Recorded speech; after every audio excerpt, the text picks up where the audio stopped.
সিংহ কনস্ট্রাকশনের মালিক হওয়ার স্বপ্ন দেখো বলে তুমি সব সময় চাও রুষা এই কোম্পানি ছেড়ে দিক। ইনফ্যাক্ট তুমি তো বোধহয় আমাদের সম্পর্ক ভাঙতে চাও। মদ খেয়ে সব কি ফালতু কথা বলছিস? চুপ, একদম চুপ। কথা শেষ হয়নি এখনো। তুমি এই বিজনেসের মালিক হওয়ার আশায় বিভিন্ন রকম ফন্দি আটো। তুমি আর তোমার বাবা নিতিন আঙ্কেল দুজনে মিলে দাদুর চাপলুসি করো এবং রুষার এগেনস্টে চক্রান্ত করো। অয়ন কি করছো? Stop it! কি হচ্ছেটা কি এখানে? দাদু দাদু আপনাকে আমি কি বা বলি, লোক দেখানোর জন্য রুষাকে আপনি বারবার সুযোগ দেন, কিন্তু সেটা তো সত্যি নয়।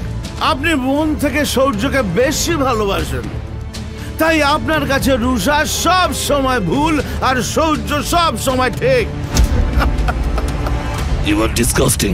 চলে যাও এখান থেকে। অয়ন, লিমিট ক্রস করো না। আমাদের পরিবারে দাদুর কথাই শেষ কথা। সায়নী,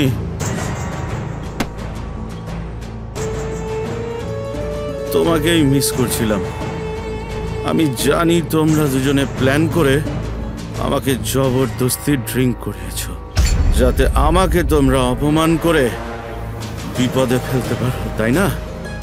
তোমরা যতই চেষ্টা করো, আমি কিছুতেই ভাঙতে দেব না আমার আর রুষার সম্পর্ক। আসলে সত্যিটা কি বলো তো? একমাত্র রুষা যে তোমাদের সবার থেকে বেশি ট্যালেন্টেড।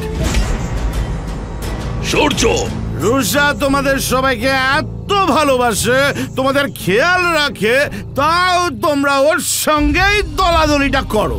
বাজে বকা বন্ধ কর অয়ন। অলরেডি তোর জন্য অনেক অসম্মানিত হয়েছি। যা, ভাগ এখান থেকে। রুষা অয়নকে সামলে ধরে।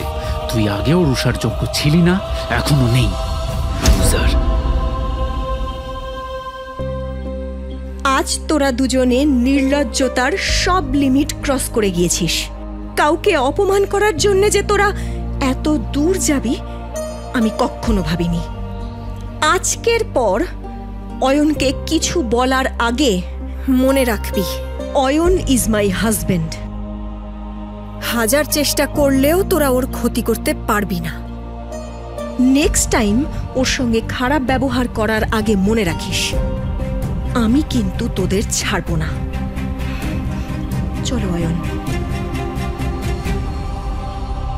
জানতে হলে শুনতে থাকুন এই গল্পটি শুধুমাত্র পকেট এফএম-এ। লিঙ্কটি রয়েছে ডেসক্রিপশনে।